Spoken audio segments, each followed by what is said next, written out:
Naniniwala si Senator Erwin Tulfo na mga senador pa rin naman sina Senator Jinggoy Estrada at maging si Senator Rodante Marcoleta bilang binoto sila ng taong bayan bagamat sila ay kasalukuyang nasa kulungan ngayon. Kaugnay nga nito, sinabi niya na pabor naman daw siya na payagan ng mga ito na makadalo sa impeachment trial laban kay Vice President Sara Duterte. Pag-uusapan definitely namin yan kasi paano senators pa rin yung mga yun, di ba? Si Senator Jinggoy was only suspended, pero Senator Marcoleta wala pa.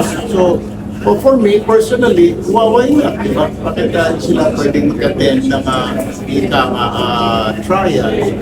Pero still, dapat may consensus po ang majority at saka minority regarding the matter. I believe next week po pag-uusapan. Sa kabilang banda, tumagi naman siya na magsalita pa kung anong paraan ng pagdalo ang nakikita niya para sa mga ito, kung via physical ba o sa Zoom.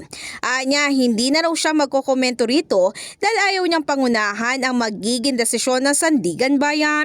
In the heart of changing lives, ako si Brigada Ann Cortas ng 105.1 Brigada News FM Manila, the Music News Authority.